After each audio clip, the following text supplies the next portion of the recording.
So you might think that wildfire isn't your problem because maybe you don't live in an area historically prone to wildfires. Yeah, but wildfire risk is changing. But as today's guest puts it, we are not powerless.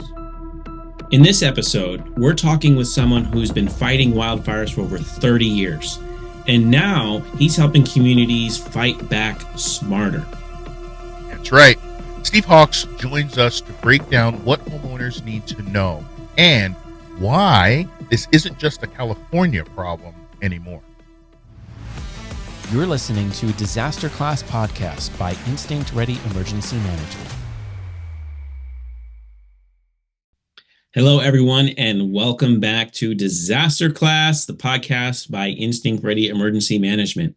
All right, guys, you know that this is the show that helps to educate, prepare, and equip you for life's disruptions, whether it's natural disasters, emergencies, or anything in between.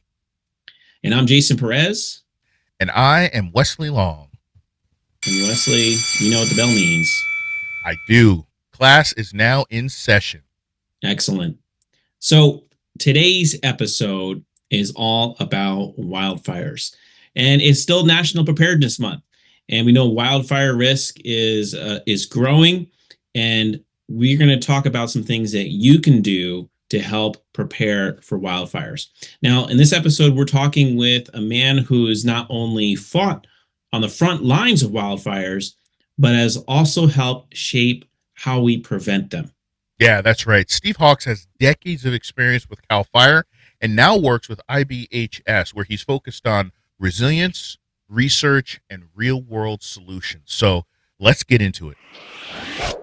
The sun's out, the weather is nice, but that means so is the sun and the bugs. Don't go anywhere without having your Sawyer bug spray and sunscreen.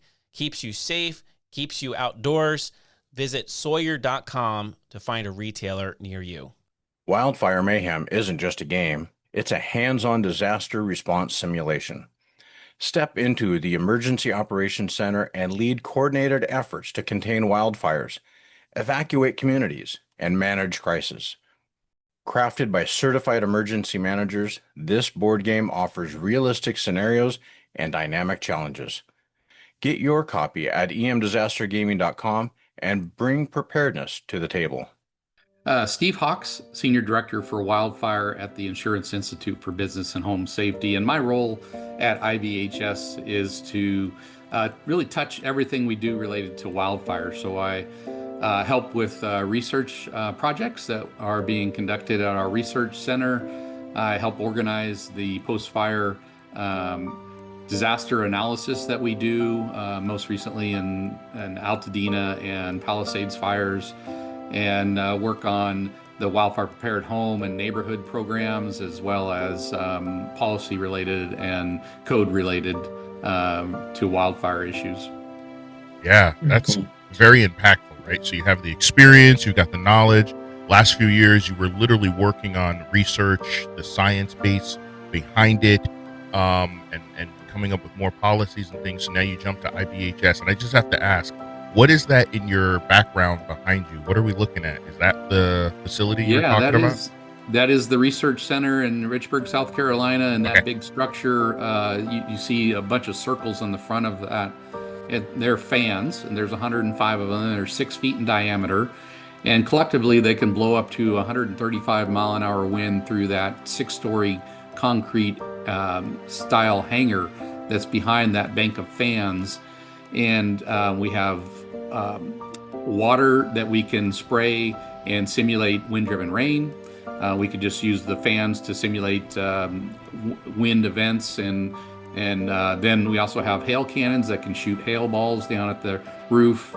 And then we have a trench in there that we can burn wood and wood dowels and mulch, and then create embers and cast those embers on the structure to see how the structure and its materials respond to that exposure. And so again, the realistic conditions that as much as we can simulate them in a laboratory setting, this is the only facility that can do that. All right, guys. So Steve's journey It starts with a calling to serve, the kind of drive that puts you in harm's way in an effort to protect others. And after decades in the field, that drive evolved into a passion for helping communities do better before disaster strikes. Yeah, my dad was a firefighter for the California Department of Forestry and Fire Protection. Back then it was called CDF, now it's called CAL FIRE. Right. And that really, I grew up, going to the fire station from time to time, Father's Days and things like that, and occasionally a ride on the fire engine, and that really piqued my interest in being in the fire service. And so at 18 years of age, right out of high school, I was able to get a job with CAL FIRE as a seasonal firefighter. And after my first summer, I was really hooked, and that's what I wanted to do as a career. And I spent the first 24 years of my career in the field, from firefighter to battalion chief, responding to lots of wildland fires. And CAL FIRE is an all-hazard emergency response department, so we also went to medical aids and vehicle accidents, structure fires, every type of emergency incident that you can respond to. And then the last 6+ years of my career, I transitioned into working underneath the Office of the State Fire Marshal under CAL FIRE, and more specifically in a division called the Community Wildfire Preparedness and Mitigation Division, where initially I managed day-to-day a couple programs, defensible space, home hardening, damage inspection, working with electrical utilities on wildfire mitigation. And then I promoted up through the ranks to managing all of the, or overseeing all of the wildfire-related programs for the department for parcel and community risk reduction. And I retired as the Assistant Deputy Director in 2022. Some of these fires Steve's been through aren't just stories, right? They've literally changed individuals' lives. They've changed policies. They've even changed how we think about fire. And for anyone who thinks preparedness is optional, just wait till you hear how close calls turned into career-defining lessons. One of the kind of landmark moments was the 1991 Oakland Hills Berkeley fire. The tunnel fire. And I wasn't on the fire, but I remember watching it play out in real time on the television and seeing the fire burn through so many structures in the communities of Oakland and Berkeley, and just the destruction that really opened my eyes as to the potential that wildfire has to impact homes and communities. And I, through my time as a firefighter and in the field, I responded to a number of fires where homes were lost, never on that scale as the tunnel fire. And, even back then we might have thought, well, that was kind of an anomaly fire, maybe it won't happen again. But then you kind of fast forward to 2015 and we started having these types of fires on a more regular basis. And I think for me, 2015 is kind of the year where it was like, wow, this is serious. And we have a lot of communities that are throughout California, Western states, the country really, that are very vulnerable to these types of fires. And there's a lot of work that needs to be done to prepare these communities to withstand this type of fire. Yeah, now here's where it gets actionable, right? Steve gives us the top 3 things you can do right now to protect your home. And the best news is they're not expensive. They're not complicated. Just smart, proven strategies to reduce your wildfire risk. So we kind of break down the requirements of that we've built into the Wildfire Prepared Home Standard into 3 things. So the roof, the other building components, the windows, siding, and so forth, and then the defensible space. And of the defensible space, really focusing on that first 5 feet. 5 feet. So the roof, I think, is universally accepted that is the biggest threat from a wildfire. It's has complex geometry to it. It can harbor lots of vegetative debris on the roof line and in gutters. If you don't have the right building material, older wood shake roof, that it's easy for the embers to ignite that. Fortunately, at least here in California, over 99% of structures already have a Class A fire rated roof. And so that is, if you have an older roof with wood shakes or shingles, that should be your number one priority to replace. I know it is a more expensive item, but start working on figuring out a replacement path for that. Then from there, the other two items to look at on the building components, look at your vents. If you have vents that have a wire mesh with an opening in them of greater than 1/8 inch, retrofit those vents to mesh that is 1/8 inch. And then don't store anything directly behind them inside the attic space or wherever those vents lead to that is combustible, that could potentially, if an ember still passes through, ignite that item. And then the other third one, and is really a very critical item, is that defensible space, that first 5 feet out from the wall of the home, of having nothing combustible in there. We've seen time and time again during our post-fire analysis that that combustible items, whether it's a wood fence, mulch, an outbuilding, a small shed or something placed there, ornamental vegetation, that those things can ignite from embers, and then that small fire in that zone leads to damage, and pretty significant damage. We've also seen that those items can provide that pathway for a fire burning onto the property and then just continuing through that 5 feet directly to the side of the house. And so we want to provide that fire break, if you will, of at least 5 feet right there at the edge of the house. It's just so critical. I know that, during our post-fire analysis, we focus on the homes that are damaged, not the homes that are destroyed, because we really can't recreate what led to the damage on a destroyed home when everything burned so much around it. But we've seen time and time again on the damaged homes that zone 0, that first 5 feet, as we have come to call it here in California, zone 0, has led to significant damage to homes.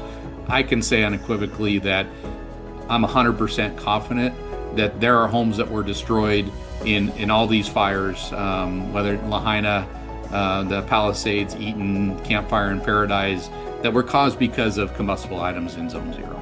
And I do want to stress, though, that under these high intensity fires, that you can't just stop at doing 1, 2, 3 things. You have to go the distance, and really build in full resilience at the property level. Because even under these high intensity fires, if you have just one weak link, the fire can easily exploit that, ignite that particular thing, Yep. and then lead to the loss of the house. So, you could start with those 3 things that I mentioned, but go the full distance. So one thing, it used to be that a lot of times when you think wildfire, you think California. And it seems like that's not the case anymore. Right. I'm from New York, the Hudson Valley area, and just this past fall, they had the fires in North Jersey and Lower New York, and I remember going through there, and I'm like, I've never, in my entire life, I've never seen anything like that in that area. So why are we seeing how this is becoming more of a national concern versus just a West Coast concern? And I guess what's the takeaway for our listeners with that on how they can get involved? Yeah, absolutely. This is more of a national concern now than ever before. And we see, in the news a lot about lots of fires all over the world, that we have never seen fires of this magnitude before. So traditionally, yeah, West Coast, California, but like I mentioned earlier, when we have conditions of drought and then a strong wind, and that whenever that occurs and wherever that occurs, that elevates the fire threat. And then all you need is just that ignition of the fire. And I usually talk about the the fires in New Jersey and New York from last fall as being an example of that. Unfortunately, they did not burn into communities and impact communities like we've had here in the West Coast, but there is that potential. Right. And we saw even earlier this year in North and South Carolina, the similar things happen. So, so we really need to look at being prepared, not just on the West Coast, but across the country. And so we have clear guidance and a program that we've developed in Wildfire Prepared Home. And so that is a standard that people can go to wildfireprepared.org, download the how-to checklist under the Homeowners Resources tab, and print that guide off, and then really walk around your home and look at your situation compared to what the standard says, and then use that as a resource to figure out what vulnerabilities you have, create a checklist, and then start working on checking those items off the list. Now, the program is not available outside of California and Oregon currently. We are looking to expand to other states in the future. But it's still, those actions are the right actions that homeowners can take and should take to reduce their wildfire risk. All right, this is where Steve's story kind of takes a turn, right? From frontline suppression to scientific prevention. And it's a good reminder that the goal isn't just fighting fires, right? It's stopping them from destroying homes in the first place. Yeah, the last part of my career under the Fire Marshal's Office, we were funding some research through the U.S. Forest Service with NIST and IBHS and some other organizations on structure-to-structure fire spread. We know that that is a significant contributing factor to large structure loss during these conflagration fires.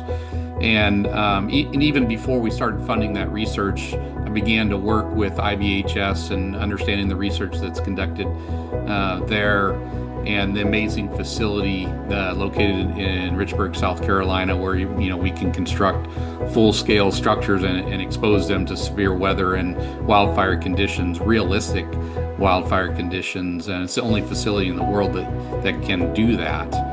And test the structure as a structure, not just components of a structure, but a full-size structure, just as that would a structure like that would experience a wildfire in a real event. And so that really was a great experience to start getting to know IBHS, the research that's conducted there, and it opened the opportunity for me to join the great team at IBHS upon my retirement, which I really jumped at the offer as I wanted to stay involved in some capacities, and this was a perfect opportunity for me to do that and really expand my experience or knowledge about how structures are vulnerable to wildfires and the research that IBHS conducts, and then contribute to that with my experience having been in the field and defending structures during these wildfires. And then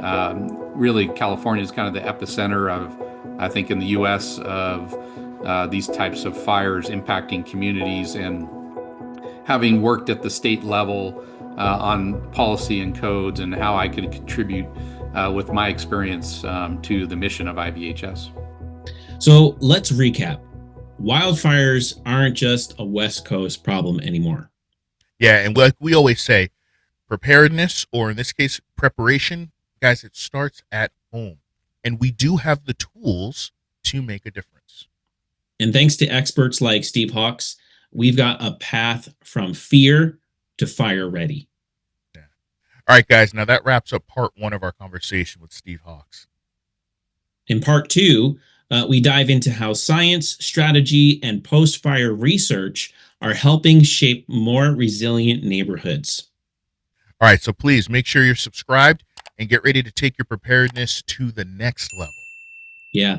And as always, you have a question, preparedness tip, send us an email at disasterclass@instinctready.com, or send us a message on our social media accounts at DisasterClass Podcast. Thank you so much for tuning in to Disaster Class. Stay educated. Stay prepared. Stay equipped. All right, guys. Class is over. Get out of here. This episode of DisasterClass was sponsored in part by Sawyer Products, EM Disaster Gaming, Stop the Bleed Coalition. This episode was hosted by Jason Perez and Wesley Long, with a special appearance by Steve Hawks. DisasterClass is directed, produced, and edited by Jason Perez. Copyright 2025 Instant Trading Incorporated, all rights reserved.